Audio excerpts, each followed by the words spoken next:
Hey everybody, welcome back to another edition of Printing's Alive with me, Warren Werbitt, the host who loves print, talk anything print. And today we have another guest, special of course, because all my guests are special. Truth is, everybody in this industry is special, even if I don't say it to your face. Today we have Tracy Archuleta. Did I get that right? Yes, you did. Thank you. Oh my God. This is, I don't even know what episode this is. It could be almost episode 30, but that could be the first time I got a name right. So kudos to me. Anyways, welcome. Thank you. You're here because we were chatting and we've chatted over time a couple times and you've been in print for a long time. But tell us what you're up to right now. So right now I rejoined Image 8 Creations, which is an augmented reality consulting firm. That's how we met, actually, is through MJ with doing augmented reality and so forth. So Chance Harris started that company. I rejoined her, and just to build revenue like I was doing before, like I have done for over 30 years in the print industry. Cool. So, but the last time we spoke before, you were working with Konica Minolta. That's correct. Yes. As a director with Konica Minolta in their industrial print division, and I handled the inkjet, embellishment, and label. I was a 3-tier director, and then worked with my specialists and so forth to obviously place those products. How come you're not there now? Well, Warren, let's just say you can check out the juicy details in my personal social channel, T's Garage. But because I'm not into kissing corporate ass or dealing with political bullshit. That's why I'm not there. I am so excited. I am so excited at this moment that I'm speechless. Okay, so the first question I'm going to ask then, before I ask another question, is there anything legally I should know before I ask a question? Because I don't really want to ever get anybody in trouble. Not that I'm aware, and if there's or something there's on the line, then we can just touch on it later. Again, I can talk personally in my social channel, so not a big deal.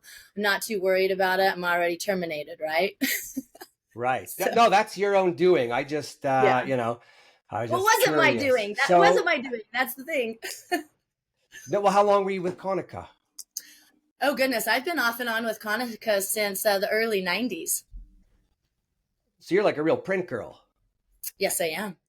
Creative print space, actually. I come from a creative background. I've been in TV, radio, public relations, all of that good stuff. And then when I learned print and I was able to be like, oh my gosh, I can take what's in my head and have it on paper in 6 minutes through Quark Express. I'm like, wow, whole new world opened up for me. So I've been schlopping print for over 30 years. Well, Quark Express, that's almost like a relic in our industry, no? Yes. Yes, it is. When so it's Telemagic, which was the first CRM. And then Goldmine, right? People are talking about CRMs and are they necessary, blah, blah, blah, blah. No, they're not necessary when you're a sales professional, top performing sales professional. I don't think they're necessary. I've always done really well without CRM. So it's for data management and just like photos, right? Garbage in, garbage out. Yeah, so, CRMs for data management and Big Brother knowing what you're doing. That's correct. Yeah. Which and is not, which is good because you get you pay people. You have to know. There's purposes for it, right? But when you have a top performing sales professional, you don't slow them down with CRM. It shifts their mindset. It does a lot of things that really can hurt productivity. So it's just I've seen it. It's happened with me, myself. I'm smiling because my head is just going with questions and like the OEM. So I'm just going to ask outright this question. Do the OEMs actually care about their customers, or are they really just out to push as much equipment as they can? They're out to push as much equipment as they can and fill their personal pockets and the bottom line, period. That's what they're after. If you find an OEM that's any different, let me know. I've worked with this one again off and on. I'm familiar with the other ones. I've heard better. And let me put a caveat on that. Actually, I want to point this out. I've been with this company. Was with Konica Minolta off and on since '92. On the in betweens, I've had my own business. When I went back to the IP team, Sorry, worst leadership I've ever been involved with. Yes, for many different reasons. Being a leader myself, mentoring sales professionals, being in the commercial print space, there's a psychology that goes behind it. And what good leaders do, unfortunately, it wasn't the case on the past leadership or new leadership. And hence the reason why there's so many uproars, right? You watch End of the Day with Ray and what he talks about financially and stuff, he's not wrong.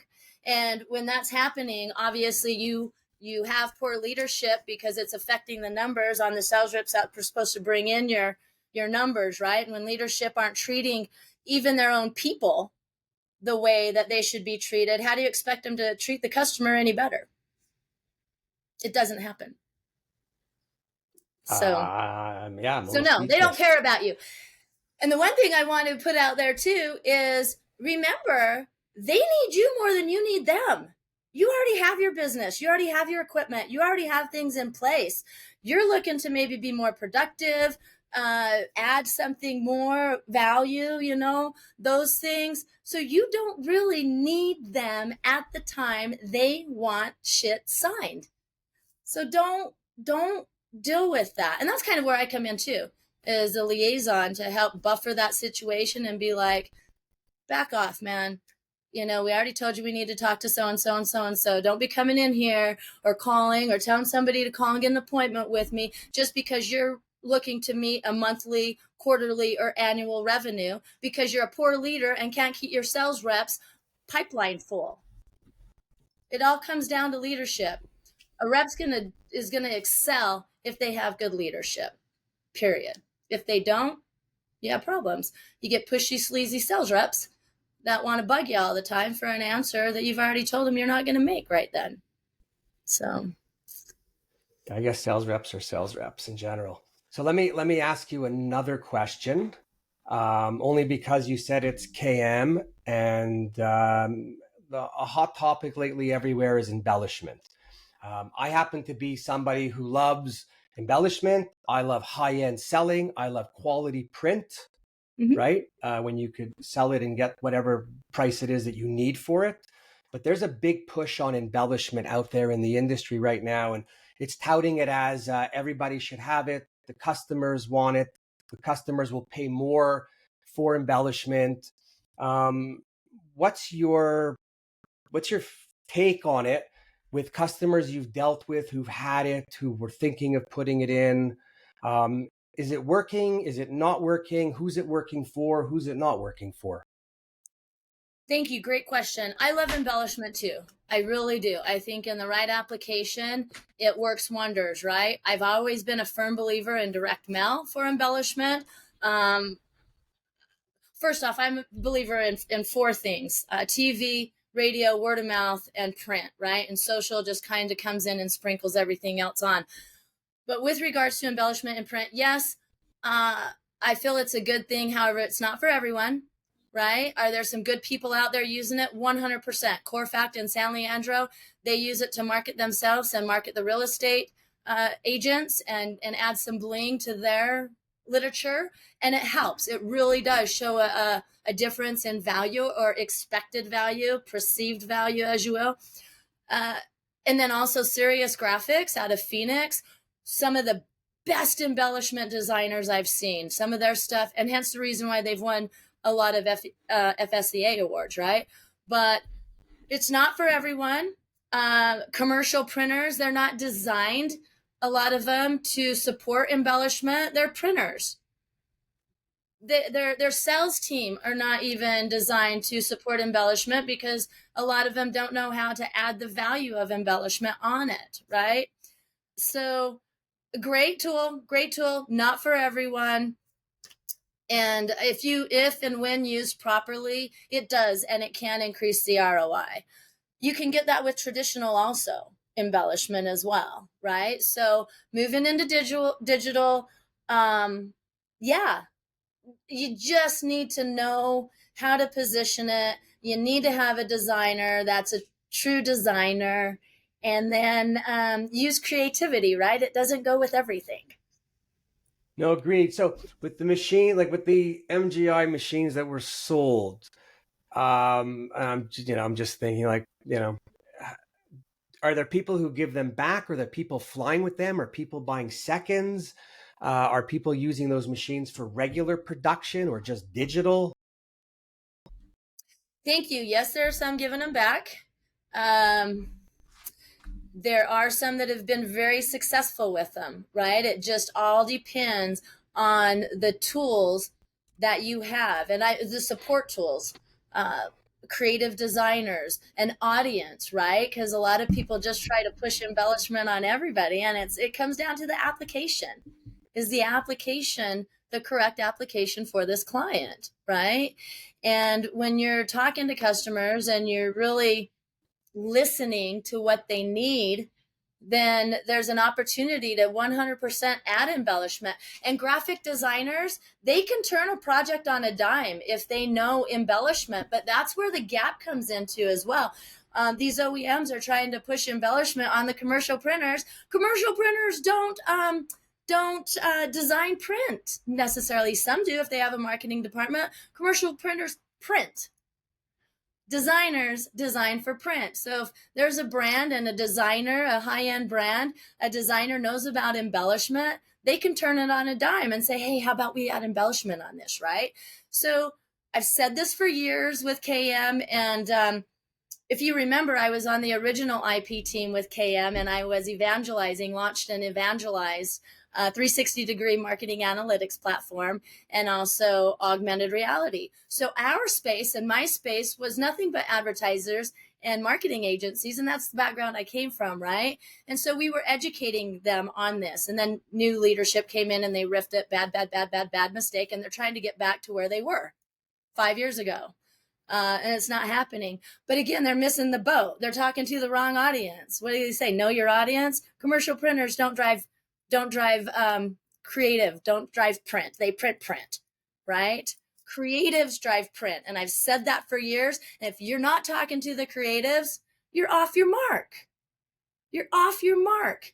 And then what happens is those creatives, those ad agencies, those marketing departments, they're calling up their printer and saying, hey, I have a large job that needs embellishment. Can you do it? Nope. But I can get equipment that can do it, right? Creatives, your customers drive the equipment you purchase a lot of the times. So again, they're missing their mark going after the commercial printers. They need to go where creative comes from. Well, I'm going to give a plug right now to two of my friends who I think have found a place within that zone with the OEMs. Kevin Abergel, the founder of Tactiful, and Eric Vessels, formerly of We All Know What They Think. And they're out there putting together a really good program to work with the OEMs, because I don't know if the OEMs realized it, but Kevin certainly realized that, he goes back to the MGI days, but he certainly realized that there's things that have to be done. And now he's got this program where they're going in to teach companies to think about their marketing, to think about their production, to think about their estimating. And he has some really, decent software out there using AI and helps you determine, your higher end value of selling. And they've got some other applications and a previewer for when you design. So I think he's trying to work it to help, but printers are printers. And I think you're right when it comes to the creative, because there might be one creative person in some of the printing companies, but that's it. But there's not very many, right? Well, salespeople aren't creative like that. You might have the odd person who has a vision and could see and could think and can make recommendations, right? And then I also just find embellishment. Do you think fifth or sixth color is considered an embellishment? No, it's fifth and sixth color. It's not, in my opinion, it's not considered embellishment. It's an add-on color. No, from me being an offset guy, I think, pretty much the same way as that. But I think the foils and the embellishment, there's some good opportunity, but I think it's tough. And I think the average printer, it's a big expense for them to get into. So really what I recommend to people who talk to me about it is find somebody local, even another printer that that has the machine, make a deal with him, because he should be happy to have the extra volume and movement. And if you ever see it going up, then it's time to look. But if you have zero sales in embellishment, you should not be buying a machine. Yeah, it's not something where you build it and they will come, right? That's just not how it works. Again, the mindset. Not anymore. Our industry used to be a little bit build it, they will come. A little bit, yeah, but not anymore, especially with embellishment. I'm very familiar with Kevin and Eric. I was one of the first ones to place an MGI piece of equipment. It was one that actually came back. And the reason being is because of the marketing strategy that we put together. They chose, the account chose not to follow it. So therefore, it just didn't move forward like it was supposed to. No harm, no foul. But Eric and Kevin have come a long way in that space to educate. They're doing a really great job. I do feel that they're missing their mark a little as well. Again, they need to go upstream to where the creative comes from rather than they're doing that. They have this awesome dude, Matt Redbear, who is just off the charts wicked. Not only is he a creative designer, but he's also an operator of the MGI machine. Oh, love it. Right. Perfect. So he really knows what he's doing. But yeah, I don't want to stay too long on the embellishment thing, but I just think that it's a big push by all these OEMs with all their equipment. And I think the push is so big, like a tsunami wave almost, and that just printers have to be careful, have to be smart, because, it's not just the $300,000 plus machine. It's the space, it's the person, it's the management, it's the selling. If you aren't a printer that's if you're a printer who's not involved in your own marketing, then you need to get involved in your own marketing before you take on one of these machines, because it's the only way you're going to let people know that you have them. Agreed. Right? It's a strategy play, right? It's a revenue stream play. And so if you don't have the longevity to want to do that, it's not for you. It is a commitment for embellishment. It's not a turnkey. You put it in and one of your designers can come and use it, right? There's some training. And again, it comes down to application. It depends on what you want to do with it. Yeah. And today you got to be good at everything that you do if you're going to buy equipment, and you have to make sure that you can keep the equipment busy, because the monthly payments come around real quick. They do. Right. And everybody's on edge, anyways. Okay. Enough with the embellishments. Just if you're a printer, be careful. Big push, very exciting times. Actually, why don't you get the OEM to put it in for a little while, see if you hit some numbers, or if they put it in, base your lease on the numbers that you're doing, kind of like when retail rents space in a mall based on their sales. That way you are protected, and there's an upside to everybody if you do well with it. How's that for an idea? Absolutely. And also, just to tag your shirt that's coming out, firm believer, embellish print and not your words. No, exactly. Listen, it's really all about the word. Well, print is the beginning and the end of everything. It is. Right? All roads lead to print. No, because you start off being born, and your family puts out a print announcement, and then you die, and they put out a print announcement. You're absolutely right. So, couple things coming into the world. Everybody comes in the same. Everybody comes in bare, right? Everybody needs a diaper. Everybody leaves. Maybe not the same, but chances are in diapers and Velcro shoes. Fair to say. Right? Well, even I find it hard to some mornings to bend down and tie my shoe, but hey, right? So before you moved on and you were in print in the last little while, what were you hearing from your customers out there about the market, about the work they were doing? Were all of them busy? Were all of them not busy? A lot of questions I'm giving you, so I can let you run with it. But what were the good ones doing? What were the bad ones doing? No, don't tell us what the bad ones are doing, just the good. Well, the market's shifted, right? It's really shifted. And before, you didn't really have marketing departments in commercial printers. So that's one thing that a lot of commercial printers have done, is they've added a marketing department, right, to capture that. And it happened when the ad agencies and the marketing departments were breaking up, right? Used to, you'd go to an agency and you can get everything done. And then they shifted to marketing departments.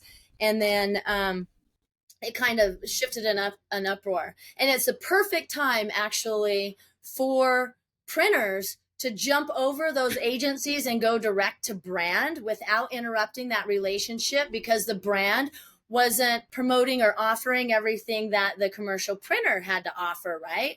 So they started to say, okay, well, we're just going to ex-nay the ad agencies and marketing departments and add our own marketing department. I think that's a good move. I really think that was a good move for all of them. But again, like embellishment, it's not for everyone, right? If you're going to be in creative marketing, don't do it half-assed. You need to make a commitment and have it be part of your long-term strategy. You get the best people in there, you go after the best brands, and you keep your name at the top of the list as far as a turnkey full service operation, right? And if you can't do that, don't try. There's agencies out there that will be more than happy to give you enough work to keep you busy, and you're not competing with them by bringing in-house marketing. I think COVID hurt a lot of people. It's bounced back. Numbers are up. I just got a call from an account, one of the last accounts I worked with before no longer being with KM. We placed 8 engines in their environment. He called me up and he says, Tracy, I'm up 50% on my production and my revenue is climbing. That's what you focus on, right? What can you do with the equipment you have in-house to be more efficient, more proficient, I should say, and ergonomically sound? And what I mean by ergonomically sound is having the right people in the right place for that position, right? It's not just feng shui and having things in the right place for movement. It's more so about leadership and the vision that a company can bring to the table. And if you're not ergonomically sound on that, then it's challenging as well. But again, just delivering what you say you're going to deliver when you say you're going to deliver it, and for the price that is fair and reasonable. That's what I've seen a lot more commercial printers do. It's working. It's fun again, right? Print's always been fun. I love print, but it's fun again. And the numbers are on the rise. Yeah, well,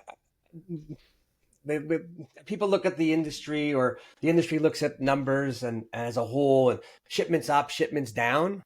I personally never looked at that. I never really even give a shit about what anybody else is doing. I only worry about what we were doing, how we were doing it, when we were doing it, and where we were doing it. Absolutely. Right? It's like, that's what I mean. That's what I mean by numbers up. Personally, believe me, I'm not. No, you have to go. Look at global stuff like that either. I'm looking specifically for that account, specifically in the commercial print space, with regards to that. So numbers for commercial printers have been up individually, and the ones that aren't up, they'll get there.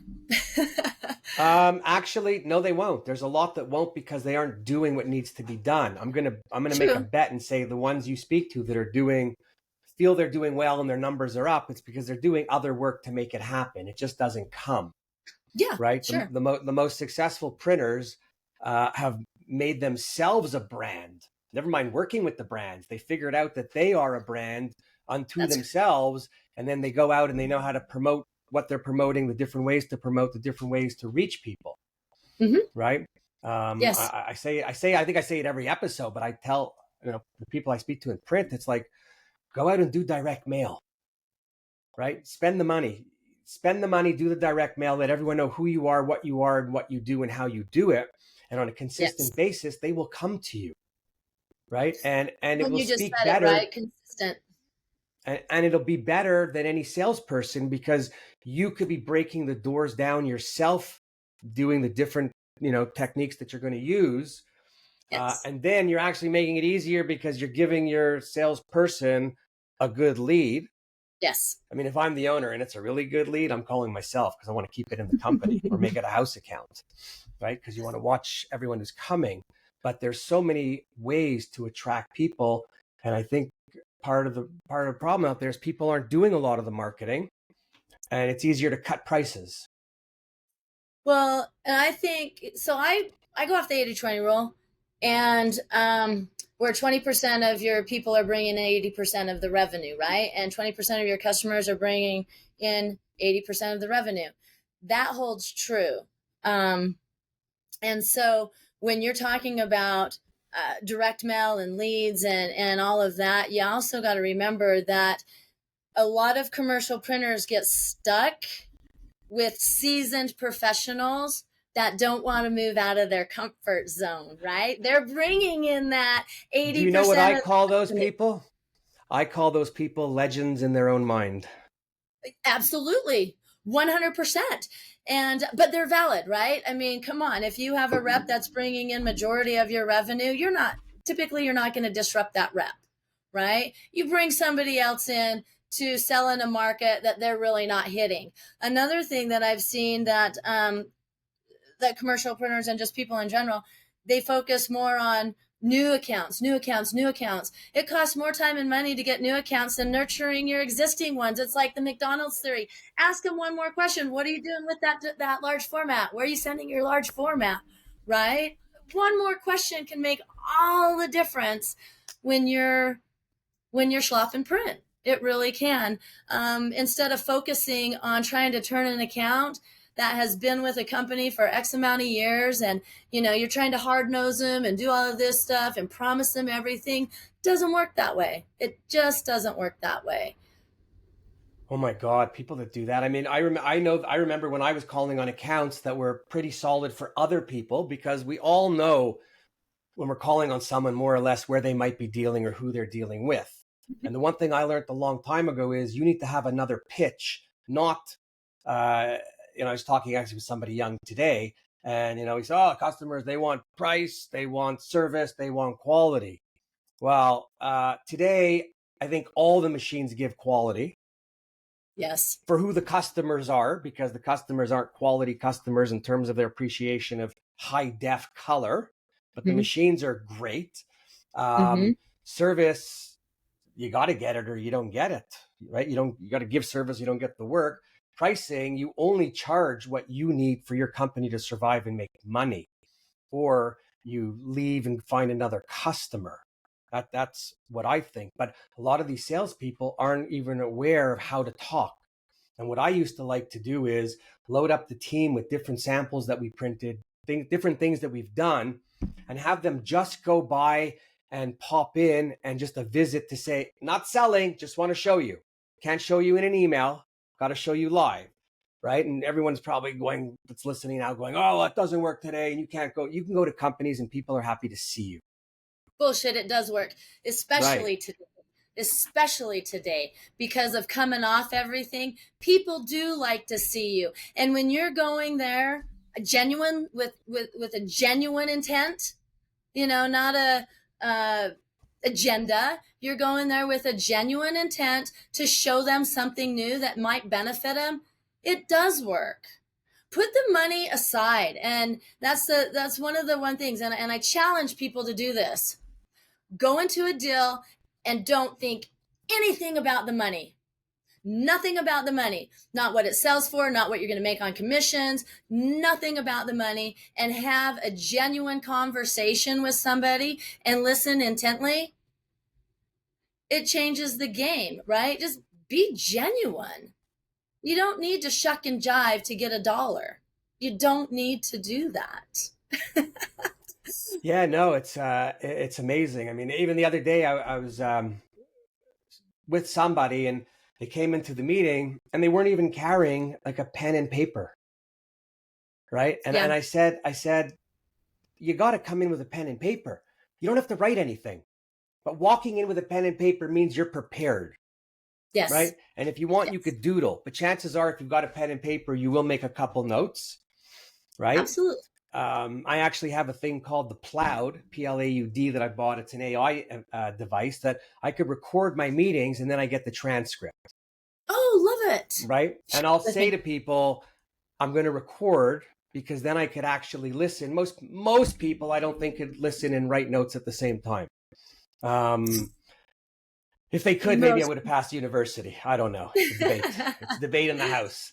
So back in the day, definitely. I used to use a dictaphone, the dictaphones, and you just be talking into and so forth. And I would take my notes. So I'd come out of a meeting and be like, okay, I just met with so-and-so. Here's the gist of it.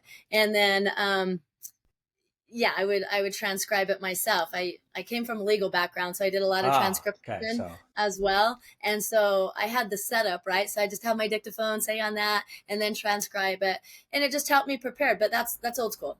Like I'm still old school. Yeah, listen, there's nothing wrong without old school, right? Old school habits are pretty good. It's But I am I was actually interested. I'm sorry. interested in that program that you said. Yeah, Plod. Well, actually there's Ploud, Plaud. There's I think there's that one could record your meetings, your calls, but there's another one out called Limitless. That one I think I'm plugging him, but he doesn't need my plug. But I think it's $4.99, and you wear it on your neck or you can wear it on your wrist. But it's on all day, and there's battery all day, so it could record your whole day of conversations and meetings.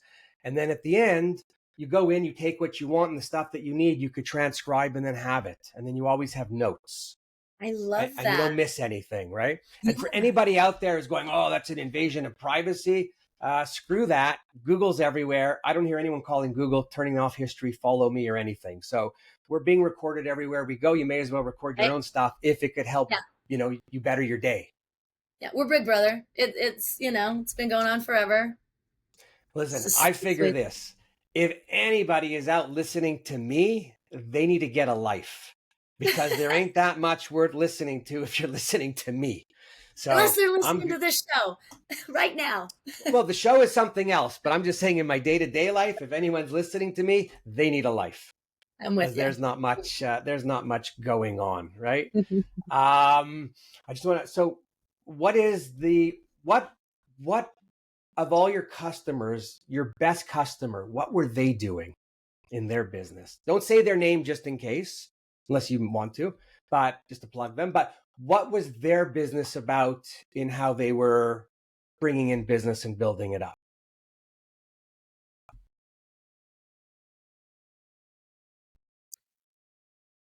That's a great question. I don't know if I can answer that, Warren. Okay. I think that the biggest thing again is just being genuine in what they're offering, given quality, delivering on time, the price point being there, staying consistent, not trying to poach other people's accounts if they send them over on a trade job or something.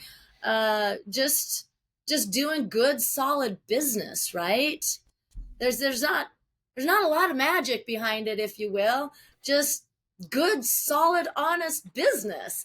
And Wow. stay consistent and your numbers will increase. Get good salespeople, sales professionals, not people that are just out to fill their own pocket, but that comes, right? When I learned how to put money on the back burner and stop chasing money, I had more money than I could even imagine. It's just how it works. Your mindset flips. You look at things differently. You're not as stressed, all these different things. But that comes with experience. It comes with a lot of trials and tribulations along the way and the tenacity that you need to have when you're on the sales field, right? You're on a lot of the times. And And it's you're funny learning. because You have to embrace it to learn from your mistakes as you go. 100% and be humble about it. And not only that, educate yourself. Don't wait for your employer to educate you. Take the initiative. If this is your career, you should be educating yourself as much as you can in your career so you can offer your accounts the best information you can offer them honestly and transparently Transparency. so they can make transparency, right? So they can make the best decisions for their business, period. So, how would you recommend that some of the people out there educate themselves or stay educated? Reading. Reading what? I think just maybe some industry books, some books that are not in the industry. One of the first books, well, everybody should be reading Dale Carnegie, right? How to Win Friends and Influence Others.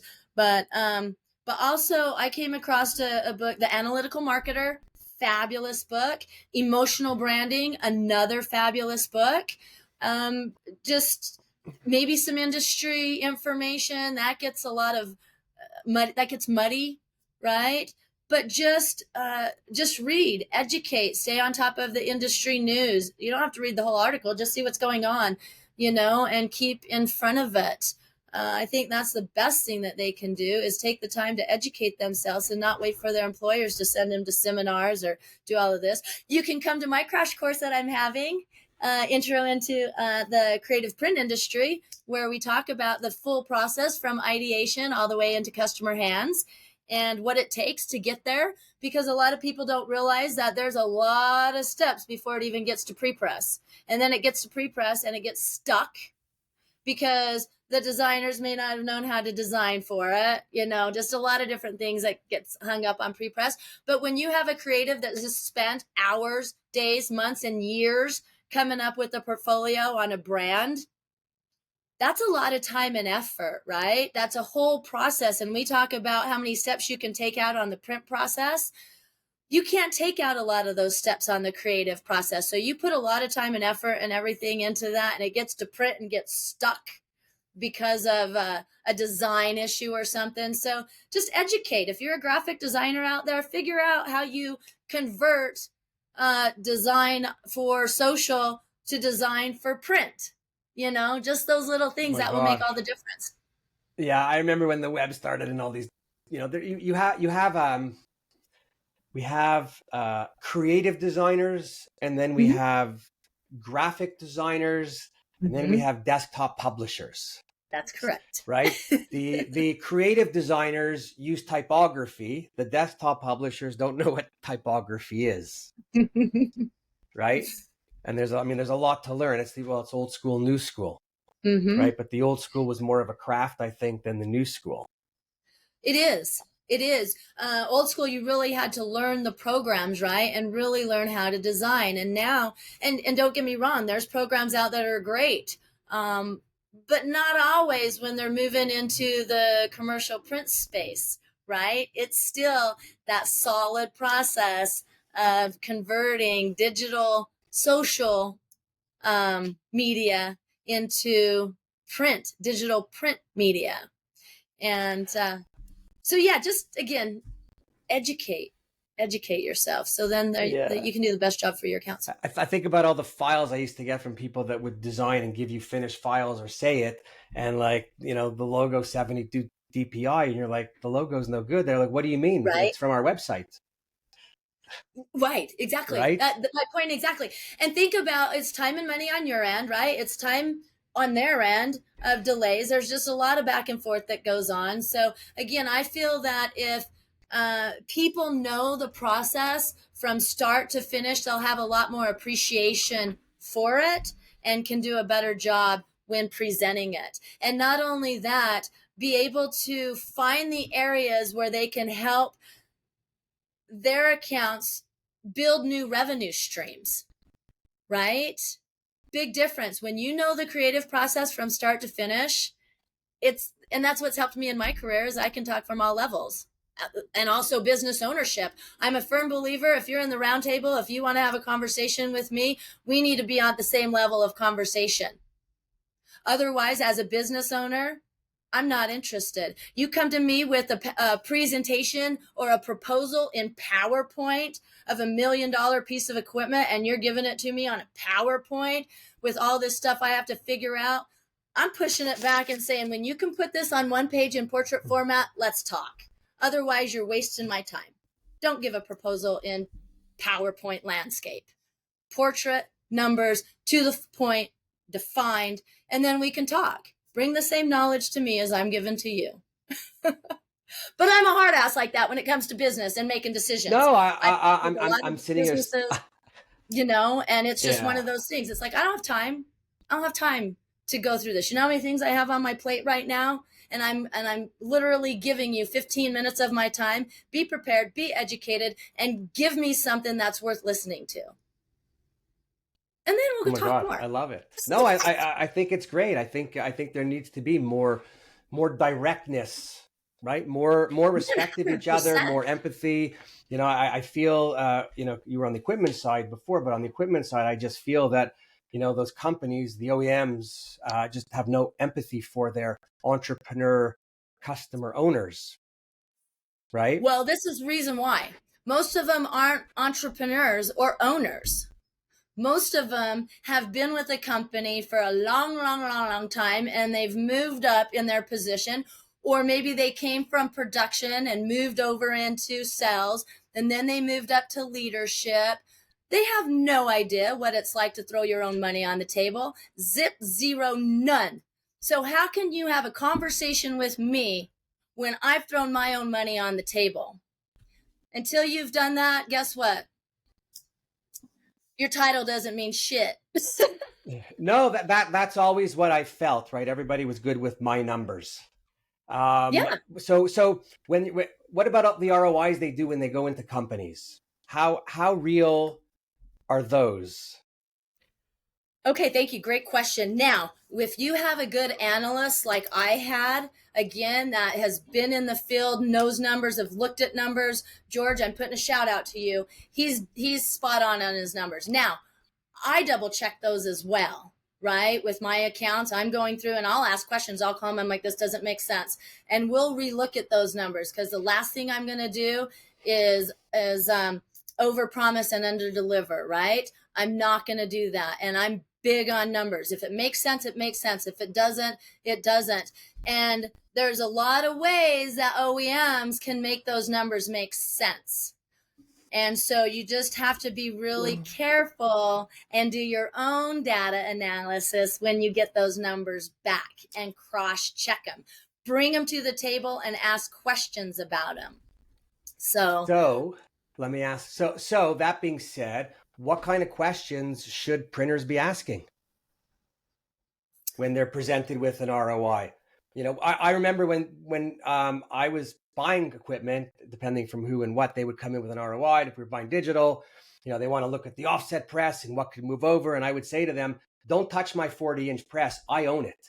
I can't make more money anywhere than on the equipment that I already own, even if I use a few more make-ready sheets and another metal plate.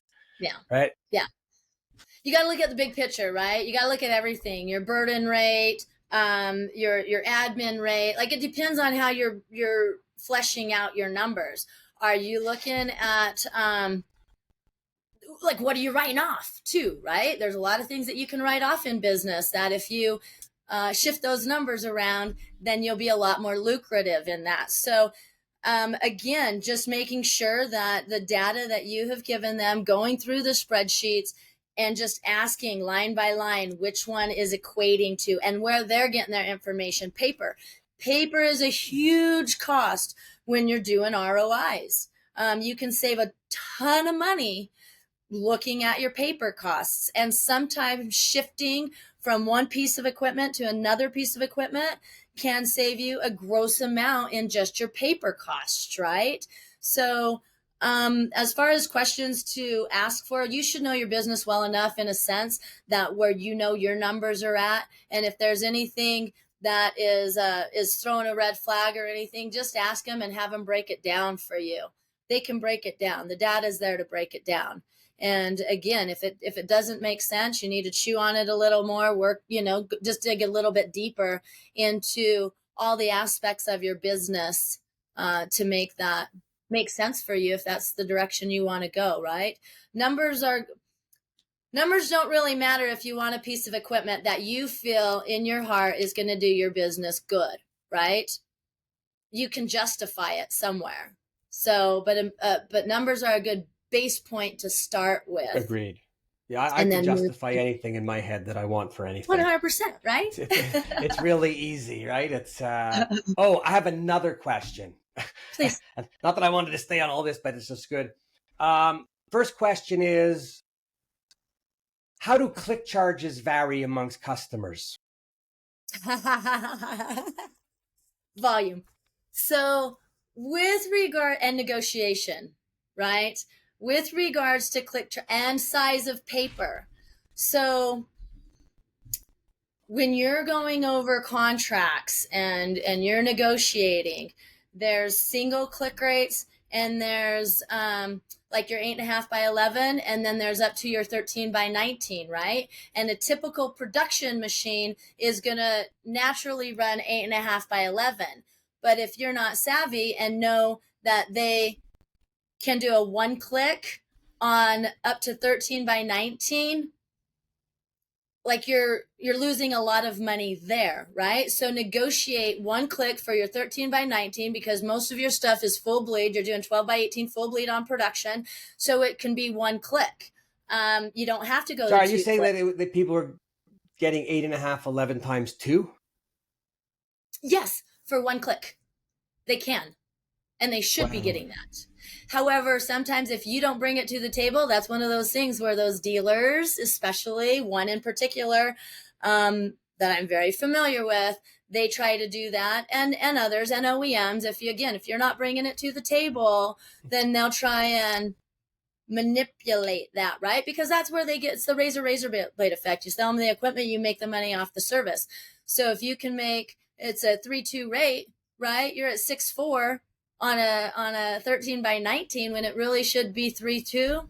There's a big difference there when you're looking at the numbers. So they Do the vary on that. salespeople They vary on volume. do the salespeople benefit when that happens, when it's 8.5, 11?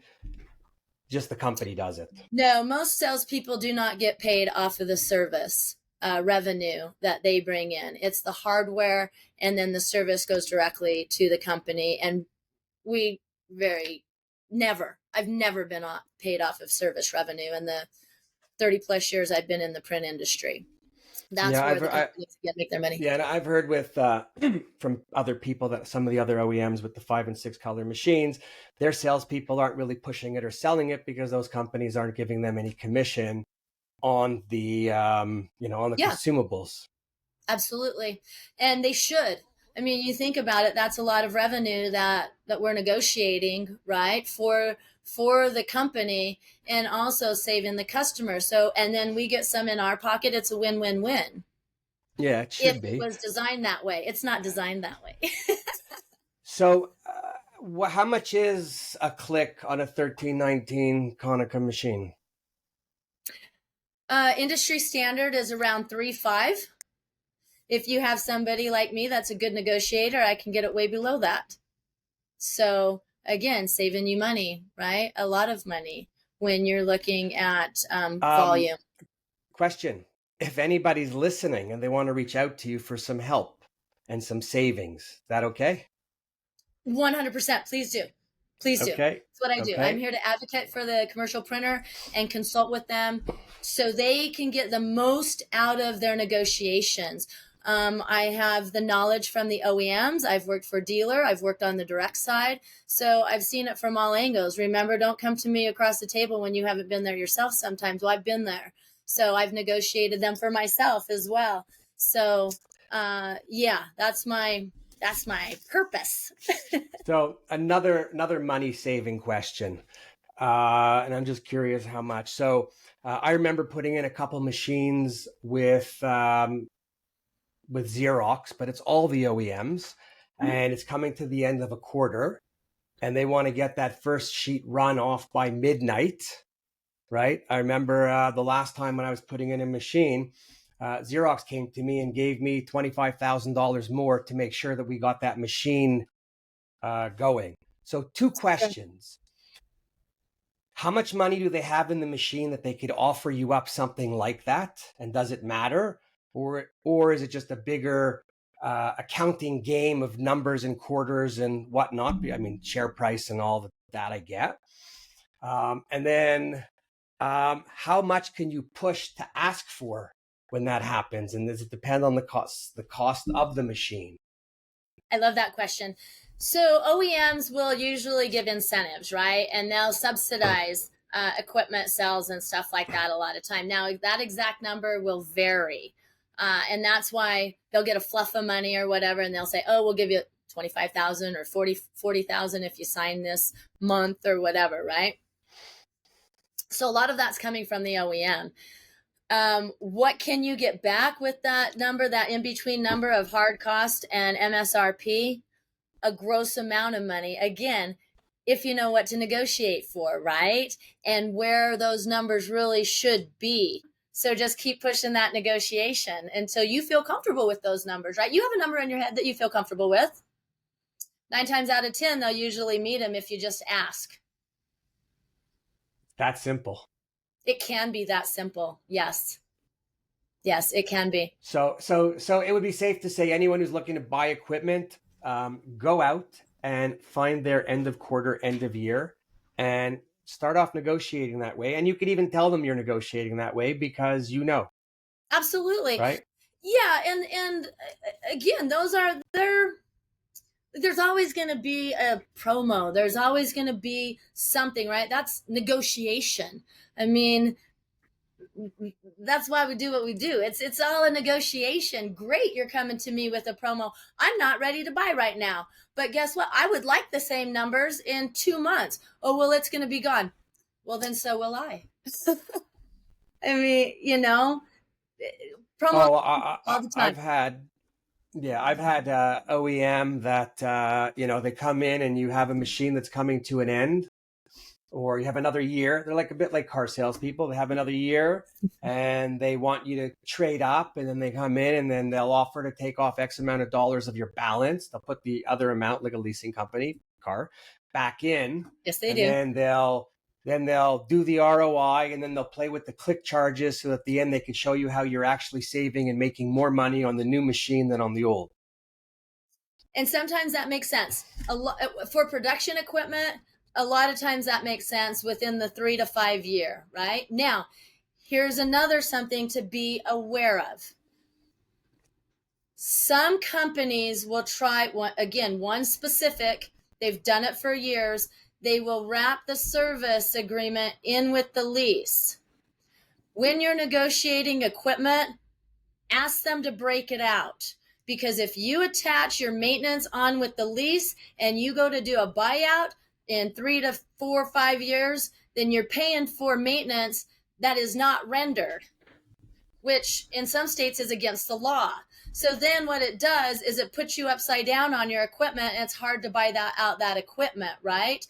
And because you're buying the equipment and the service of those 2 years that they're not going to be rendering that service, but because it's on the lease and not breakable from the company itself, it's on the lease, you have to buy out that service also, and it flips you upside down.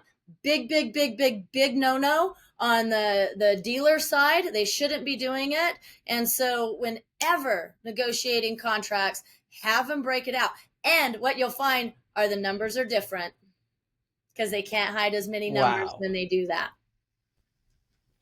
I'm sitting here a little flabbergasted because I just learned something today that I didn't know, and that's about contracts with the lease or the maintenance. That's right. Also on that, again, look at your contracts, your service level agreements, right? If there's a percentage that they have you at, say you're at a 97% uptime on your machines, or supposed to be 93% uptime, whatever it is, make sure you're getting those logs, because typically in an SLA, you should be negotiating a kickback if the company isn't keeping your equipment at service performance, right? So don't miss that step. Ask for money back. You're not keeping my equipment up for me to push volume, yet you still want me to pay you the exceptional service fees? No. I dropped to 89%, and I can show you where because of your lack of service, maybe there was a delay in time, maybe parts took a little bit longer, and it pushed me to an 87% performance rather than a 93% performance. Give me some money back. Just those things that should be negotiated. Where have you been my whole life? I've been right here, Warren. No, I'm thinking back again. I had a thing with Xerox, and when I bought the iGen 5, which they, I've said it before, they did the press release worldwide, first one in the world, installed, extra 3 colors, blah, blah, blah. And we were down all the time. And we were pumping out good numbers all the time. And you know what Xerox said to me at the time when I said, like, where's the maintenance? Where's this? Where's the guy? We got a problem. No, you don't have a problem. You are outpacing the rest of the country. I said, I don't care if I'm outpacing the rest of the country. I have my own downtime that I could be uptime. Yeah. Wow. And the other thing too is it drives me absolutely nuts. Run heavy on your service. Come on, OEMs, dealers direct, run heavy on your service. People buy service. And Use so them. run heavy on it. You can always distribute those texts out to somewhere else. Like put them on an afternoon, or put them on the second shift, or put them on a third shift call on something. Run heavy on your service, because nobody should be waiting when your equipment is down for a tech to get there, right? But here's the thing. A lot of those people have never been in production. I've been in production. So I know what it's like to have equipment down and you're pushing deadlines and you have a customer on the line waiting for their job and you're waiting on service. It's never mind your customer. You've got all your orders for the week to go, right? Yeah, so you're exactly. in for a nightmare. Yeah, it's just a trickle effect. So, and then also remember to review your contracts in detail. There's some contracts out there right now that people should be reviewing, because OEMs owe them a lot of money. But because they're not reviewing their contracts and asking for that money, which they shouldn't have to, the onus should fall on the OEM because they're the ones that negotiated it, right? And I know of some specifically that this OEM owes a lot of money to, but because this printer has not asked for their rebates, they've not been paying it out, which is wrong. They're not offering it up, right? They're not offering it up. So if you are with an OEM, a dealer, I strongly advise you right now to go back and look at your service contracts in particular, but also your deal contracts. What did they promise you when you signed that deal? And have they delivered on that rebate money that they promised you to get the deal signed? Because you'll sign the deal and then they'll delay on that rebate money if give it to you at all, if you don't ask for it. Interesting. So the one advantage that printers have today, and I'm sure they're aware of it, but when you get a contract from any of these folks, OEMs, if you give it to your lawyer, you're going to spend thousands for them to read it, and your lawyer will probably tell you don't sign it at the end. So what you want to do is today, when you get a contract, you want to use AI. You want to be paying for AI first, because you don't want to load up anything with your name on it that isn't being paid for in your own domain. And then you could put the contract into AI, and you could prompt it to ask it to review the contract and tell you what works in your favor, what you have to be concerned about, what are the potential long-term liabilities, etc., and see what it comes out with right away. Nice. So you can go to your lawyer at the end if you want. Well, I mean, nice. I did that not long ago, and just avoiding the lawyer for the first reading, I saved $2,000. I know I have to go back to the lawyer to eventually do something, whatever it is they think they do. And but until then, from that first reading from AI, I was able to go back to the people and have a conversation with them about things in the contract that needed to be discussed. Yeah, because there's a lot of fine print, right? That people sometimes they just don't take the time to read all that fine print. I read all the fine. Remember, I come from a legal background, so so you know what the thing is? You could read that fine print. What I've learned the hard way over time, it's part of my School of Hard Knock MBA, is we as laymen don't understand even what the fine print means because it has legal meaning. Exactly. And the one thing I've learned about the law is everything I interpret is completely wrong. Every single thing. So I stopped interpreting. Now I want to get some help. No, it's always a good idea to hire an attorney, right? If you're in high level negotiation and equipment and it's making a huge impact on your business. But if you just go through those contracts and redline them out, the T's and C's and everything to have it work for you and your business, it's a simple red line. Send it back to them and say, correct this. Let them pay for it on their attorney's side. They have the money to do it, a lot more money to do it, right? And then again, on those contracts that some are not honoring, go through and ask them to give you those rebates back. Ask them to give you the incentives that are taking months, years to get back that they're putting on the commercial printer to ask for, and it shouldn't be on their onus. They're the ones that wrote the contract. They're the ones that negotiated the deal. They're the ones that should be following through with it. Not you guys. Yep.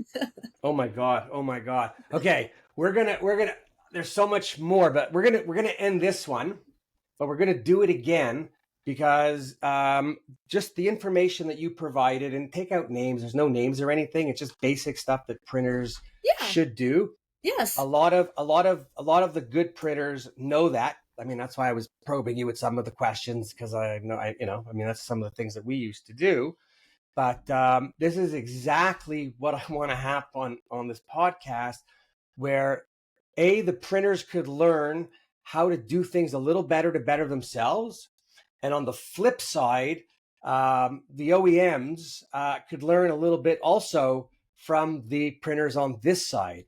And I'll say this, I like most of the people that work within the OEMs. This is not a personal thing that we are talking about people. This is corporate. If you're a public company and you have a CEO, no matter what you tell me, I know he's only interested in the share price. So that's where all my concerns come in. So as long as you know that we as print owners still love you, but we got to be a little weary of you because we're spending money signing, and then chances are if you leave the company, we're still stuck with the company. Well, right. And there's a big thing too, right? Is we gain trust and build trust relationships and really work with those accounts. The higher the dollar volume, the longer the relationship is built, right? And then again, the OEMs or whatever, they shift territories, they terminate you for bullshit reasons, whatever the case may be. And then you're stuck with somebody for another 5 years. Like, what do you guys do? You're stuck at that point. You bought the equipment based on that person that you dealt with being involved throughout the whole gig, right? And then they're just gone, and you're stuck with somebody that's mediocre, or ownership that doesn't, again, really care about you. They're just looking for the bottom line. You bought the relationship. That's why you went in. Yes. That's why you did what you did most of the time. That's why I even say to even to my salespeople when they're selling customers, multi-level sell. Get to know the people higher up as well, right? Know who's all around, so in the event of, you're not left in the dark not knowing any names. Yeah. Right? So owner or janitor. It's the same thing if you're a printer. Owner or janitor, treat them the same. That janitor has more information about that company than half the owners do.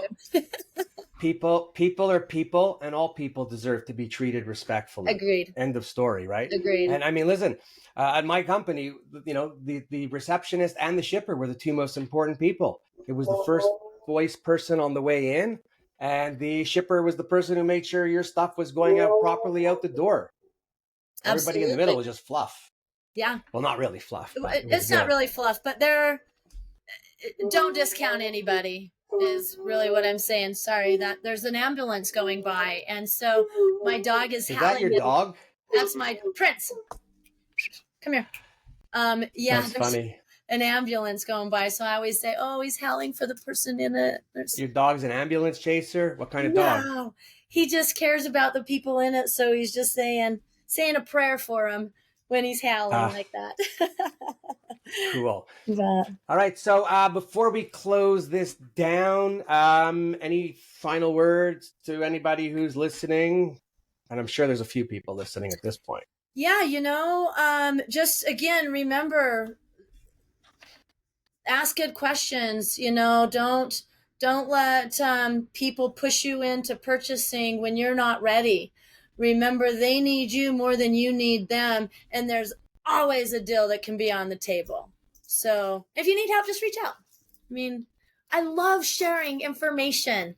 I dig it. I dig it. So anything I can do to help, I'm here to help. Awesome.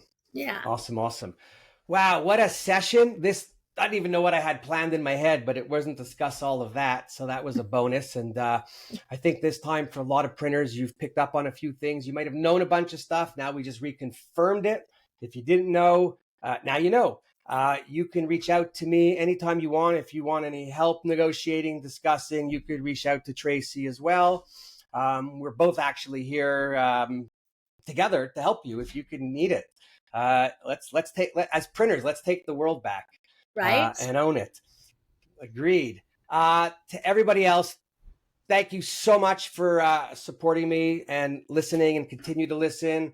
As always, if you have any ideas, let me know. If you want to be on, let me know. If you know someone who should be on, let me know. Just let me know. Other than that, we're going to close it down. It's Warren Werbitt, Printing's Alive, and who loves print more than me? No one. We'll see you on the next one. Ciao, Tracy, and thank you. Thank you. Namaste.